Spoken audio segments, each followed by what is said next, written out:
नमस्कार, मैं हूं पीयूष त्रिपाठी। दिवाली के शुभ अवसर पर आप सभी दर्शकों का स्वागत और ढेर सारी शुभकामनाएं।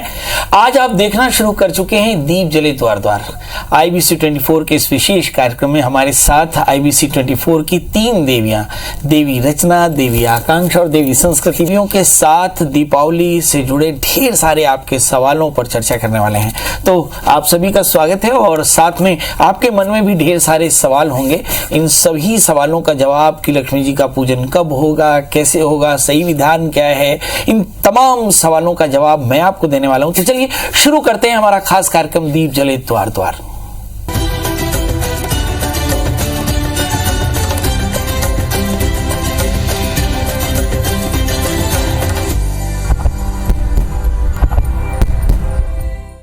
दियों की रोशनी से झिलमिलाता आंगन हो, पटाखों की गूंज से ये आसमान रोशन हो।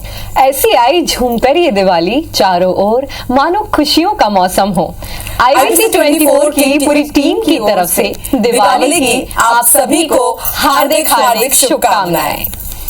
चलिए, तो शुभकामनाएं आपको दीदी, और आपकी शुभकामनाएं भी हमारे साथ हैं, हम तो यही मानते हैं। और पंडित जी, आज आपसे दीपावली के बारे में सारी ही बातें जानेंगे। दीपों का ये पर्व होता है, बेहद खास होता है, पूरे साल इसका इंतजार सभी करते हैं। और सबसे पहले आज आपसे ये जानना चाहिए कि इस बार थोड़ा संशय लोगों के मन में है कि आखिर किस तारीख को हम दीपों का ये पर्व मनाने वाले हैं, तो इस पर दर्शकों को बताएगा। देखिए, सीधे तौर पर बताएं कि 24 अक्टूबर को हम महालक्ष्मी पूजन करने वाले हैं। और क्यों करने वाले हैं ये भी एक प्रश्न है। तो इसलिए कि 25 अक्टूबर को 4:22 से ग्रहण प्रारंभ है और ऐसी स्थिति में 12 घंटे पहले सूतक लग जाएगा, यानी 4:22 प्रातः से सूतक होगा। ऐसी स्थिति में महालक्ष्मी पूजन आप जो 24 तारीख के संध्या काल में जब अमावस्या लग रही है और सूतक से पहले आप महालक्ष्मी का पूजन कर सकते हैं। चलिए, तो अगर संशय था आपके मन में तो अब पंडित जी ने बता दिया है कि 24 तारीख को हमें तैयारी करनी है, पूजन करनी है।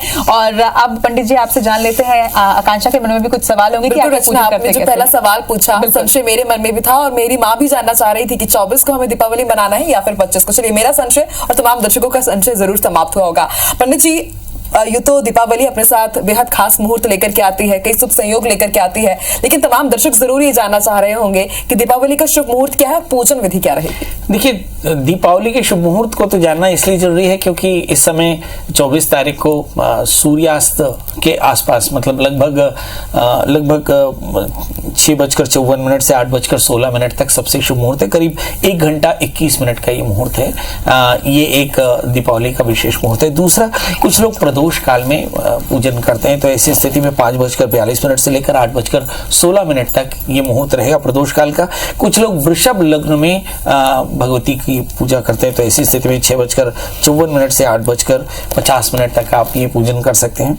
महालक्ष्मी की पूजा कुछ लोग निशीथ काल में करते हैं, ये निशा पूजन करते हैं। इसी स्थिति में आपको 11:40 से लेकर के 12:31 यानी 50 मिनट का ये मुहूर्त मिल पाएगा।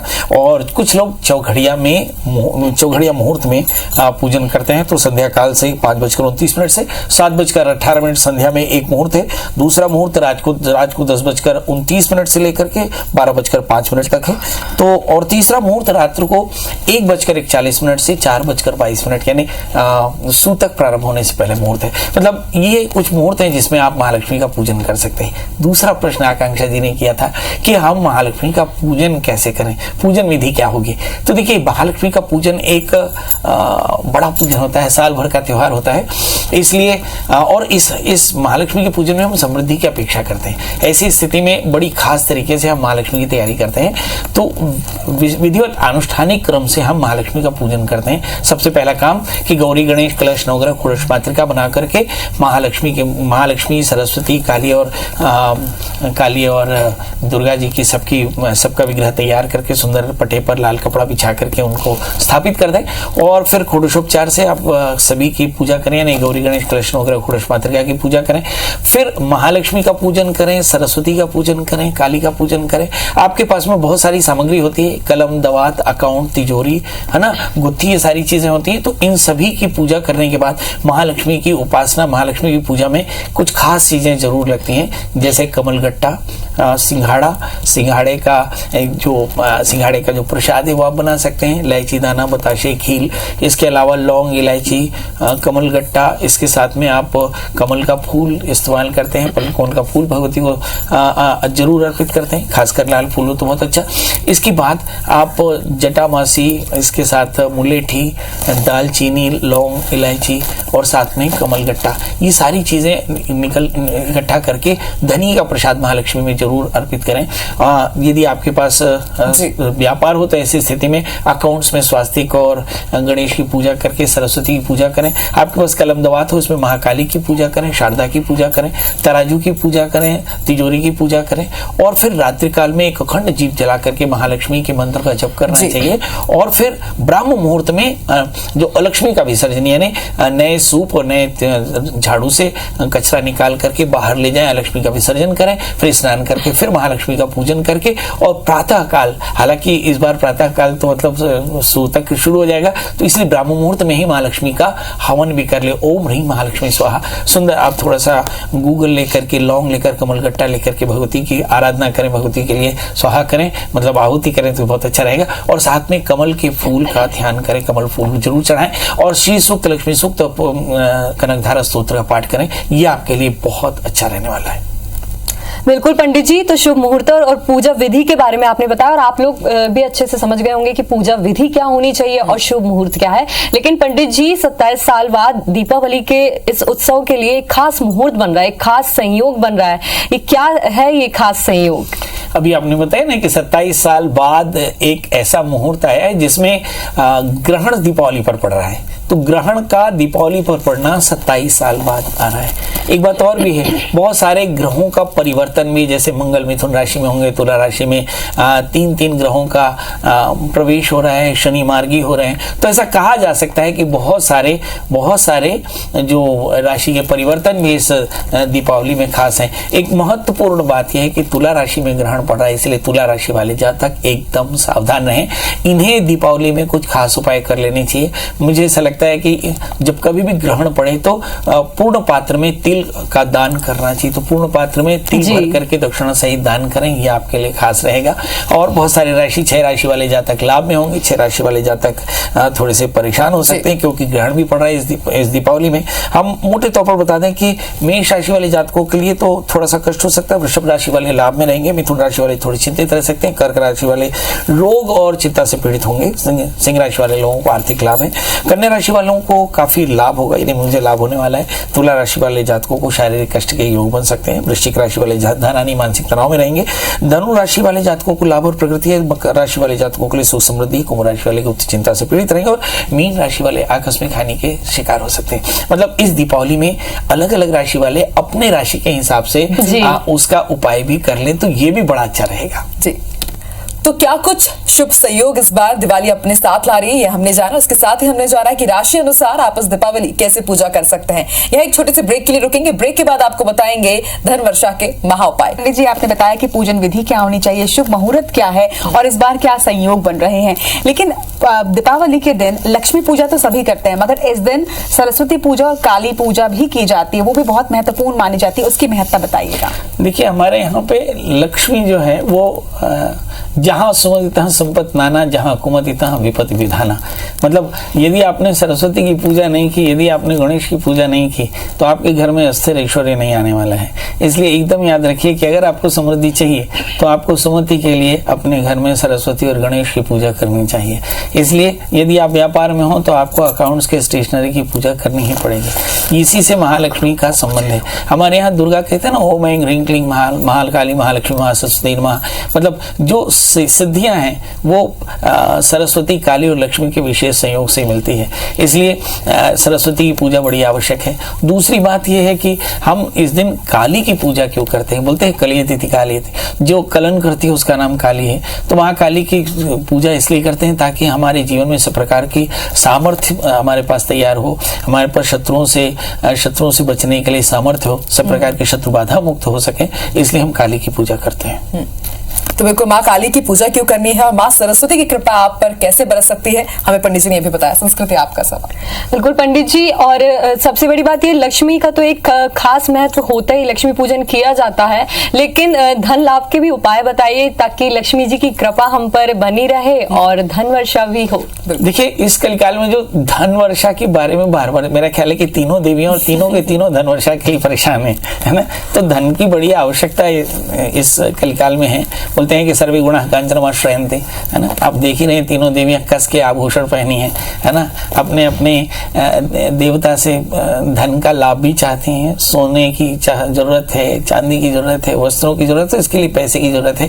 और ये पैसा कैसे आएगा, तो इसके लिए आपको कुछ उपाय करने चाहिए। नंबर 1, इस दिन आप प्रातः काल जल्दी से स्नान करके संकल्प करें कि आज हम महालक्ष्मी की प्रीता के लिए महालक्ष्मी का व्रत करेंगे, है ना। और फिर व्रत के नियमों का पालन करते हुए एक भोजी भूमिशाई भूतो ब्रह्म परशुचि, आप भगवती महालक्ष्मी की प्रीता के लिए ओम ह्रीं महालक्ष्मी नमः, ये बड़ा आसान सा मंत्र है। ह्रीं बीज मंत्र है महालक्ष्मी का। इस मंत्र का यथाशक्ति कम से कम 11 माला तो जाप जरूर कर लेना चाहिए। यदि आप थोड़े से संस्कृत में पारंगत हो तो इस दिन कनकधारा स्तोत्र का पाठ करना चाहिए। कहते हैं शंकराचार्य ने 4 मठों के निर्माण के लिए कनकधारा स्तोत्र का पाठ किया, इससे सोने की बारिश होती थी। इसके अलावा आप लक्ष्मी सूत्र श्री सूक्त का पाठ कर सकते हैं। कमल गट्टे से आप हवन कर सकते हैं। कहते हैं कि पद्मजा, महालक्ष्मी को पद्मजा या कमलाक्षी भी कहते हैं। तो इसलिए कमल का फूल, कमल का गट्टा, सिंघाड़ा, ये माता को बहुत पसंद है। तो इसलिए कमल गट्टे से आहुति दें। सिंघाड़े का, पंडित जी आपने कमल गट्टे की आहुति की बात कही है, और मैंने भी देखा है कि जब हम दिवाली पूजन करते हैं तो मेरे जो पड़ोस में रहते थे तो वो हवन नहीं करते थे। पूजन विधि तो पूरी करते थे लेकिन हवन नहीं करते थे, और कहते थे वो कि अगर हम हवन कर देंगे तो माता विदा हो जाएंगी, और साल भर वो मतलब माँ लक्ष्मी के नाम का हवन नहीं करते। तो ये मिथ्या है या एक भ्रम है, या इसके पीछे की क्या कहानी? देखो क्या होता है, हम लोग खाने के लिए मुंह का इस्तेमाल करते हैं, है ना। अब जिन देवताओं को आपने बुलाया, गौरी, गणेश, कलश, नवग्रह, खोड़श, मातृका बुलाया, महालक्ष्मी को भी बुलाया, विष्णु जी को भी बुलाया, काली और सरस्वती को भी बुलाया, है ना, वरुण और कुबेर को भी बुलाया, आपने सबको बुला तो लिया, पर सवाल है खाना नहीं खिलाया, है ना। अभी आपने देखा कि हम लोग लंच में थोड़ा सा कुछ खाते हैं, है ना। हमारे यहाँ शास्त्र में तो मुखम यह सर्वदेवानाम भाव्य भुक कवि भुक्त पितृण सुभ्य मरे पावकात्मने, अग्नि को देवताओं का मुख माना।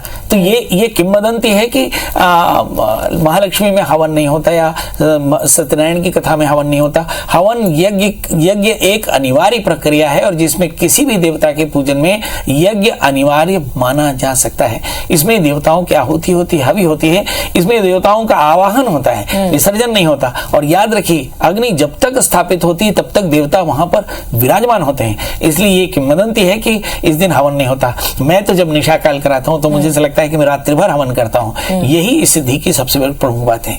यानी कि हम विसर्जन नहीं कर रहे हैं यज्ञ के जरिए, उनको भोजन करवा रहे हैं भगवान जी को। जी जी बिल्कुल। तो आज इस कार्यक्रम में हमने ये जाना कि माँ लक्ष्मी की कृपा कैसे प्राप्त करें और क्या महा उपाय हैं, लेकिन इसके साथ साथ पंडित जी ये जानना भी बेहद जरूरी है कि दीपों के इस महापर्व पर, दीपावली पर क्या चीजें नहीं करनी चाहिए, क्या निषेध होता है, क्योंकि किसी भी वजह से कहीं जाने अनजाने माँ लक्ष्मी रुष्ट ना हो जाए। इसलिए ये भी दर्शकों को जरूर बताइएगा कि दीपावली पर क्या निषेध होता है। दीपावली में दिवाला नहीं निकलना चाहिए।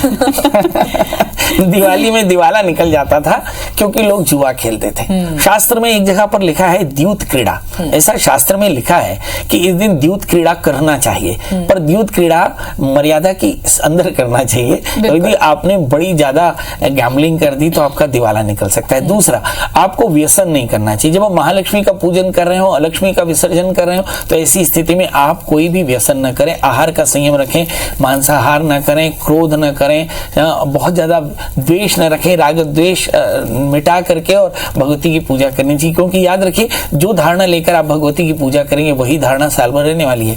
इसलिए आप अपनी धारणा का भी अच्छे से विचार कर लें। क्रोध, लोभ, राग द्वेष मुक्त होकर के पूर्ण श्रद्धा के साथ महालक्ष्मी कुबेर की पूजा करें तो आपका जीवन सुखी रहेगा। बिल्कुल पंडित जी, तो आपने ये बता दिया कि क्या क्या सावधानियां रखनी चाहिए और अगर त्रुटि हो गई है तो उससे कैसे बचें। अब आपसे ये जानना चाहेंगे क्योंकि दीपावली पर दीपदान का एक खास महत्व होता है, क्या होता है दीपदान और कैसे करना चाहिए? देखिए, दीपदान नहीं, पूरे दीप का महत्व देखते हैं। सबसे पहले एक दिया जो है, जो साक्षी के रूप में जलाया जाता है ना, वो आपके कर्म के साक्षी हैं। ये अखंड दीप होता है। कि आपने सूर्यास्त से पहले एक अखंड दीप जला दिया माता भगवती के सामने, और वो आपके संकल्प का प्रतीक है। दूसरा दिया होता है कर्मदीप, जिसे हम आरती करते हैं, तो जिसमें देवताओं की आरती करते हैं। मगर इस कार्तिक के महीने में दीपदान का महत्व है ना। प्रतिपदा में 1, द्वितीया में 2, त्रयोदशी में 13, चतुर्दशी में 14 और अमावस्या में 15 दीपों का दान होता है। ये जो दीपदान होते हैं, ये दीपदान यम के भय से मुक्ति के लिए किए जाते हैं। 13 दिए धन्वंतरी के लिए, 14 दिए यम के लिए और 15 दिए महाकाली की प्रियता के लिए जलाए जाते हैं। ये 3 प्रकार के दिए। चौथा दीप भी होता है जो आपके अंदर प्रकाश के लिए दिया जाता है। मतलब आपके घर में जो भी अंधकार है, उस जगहों पर आप दीप जला करके और माँ लक्ष्मी का आवाहन करें। याद रखें कि दीपावली जो है प्रकाश का भी पर्व है, और ये अमावस्या में मनाया जाता है, इसलिए दीपों का महत्व बड़ा जरूरी हो जाता है। इस लिहाज से ये 4 तरह के दीप दीपावली में जलाए जाते हैं। बिल्कुल, और इसलिए इसे दीपावली और दीपोत्सव कहा जाता है, और इसलिए हम भी एक खास कार्यक्रम लेकर आए हैं, दीप जले द्वार द्वार। पंडित जी, माँ लक्ष्मी की कृपा कैसे बरसेगी, पूजन विधि आपने बताया, लेकिन सिर्फ दिवाली ही नहीं, मुझे लगता है कि मेरी जो साथी सहयोगी है वो भी मानेंगे कि जरूर कि माँ लक्ष्मी की कृपा साल भर हम पर बरसते रहे, धन वर्षा साल भर होते रहे, उसके कुछ महा उपाय आप जरूर बताइए संक्षिप्त में। बहुत बढ़िया। सबसे पहले तो महा उपाय ये है कि मंत्र जप, ध्यान, धारणा, अनुष्ठान। आप सबसे पहले अपने जीवन में मंत्र का आश्रय लें। तो मंत्र बड़ा आसान है, ओम ह्रीं महालक्ष्मी नमः। इस मंत्र का आश्रय लेते रहें। अब सवाल यह है कि लक्ष्मी की कृपा भी आप पर बरसे, तो हमारे यहाँ लिखे ददाति प्रतिगृहाति अनान्यथीशा प्रसीदति। साल भर थोड़ा थोड़ा सा अन्न का दान करें। अन्नगुम साम्राज्यानाम अधिपतये नमः। फिर तीसरी बात है स्वाध्याय करें, और चौथा यज्ञ करते रहें। तो आप देखेंगे कि आपके साल भर आपके जीवन में सब प्रकार की समृद्धि बनी रहेगी। तो साल भर लक्ष्मी जी की कृपा हम पर कैसे बरसेगी, इसके बारे में भी पंडित जी ने हमें बताया, पूजन विधि बताई, शुभ मुहूर्त बताया, और वो सारे सवालों के जवाब दिए जो आपके मन में होंगे। इसी के साथ दीप जले द्वार द्वार में आज के लिए बस इतना ही, और IBC 24 के सभी दर्शकों को हम चारों की तरफ से दीपावली की हार्दिक शुभकामनाएं। नमस्कार।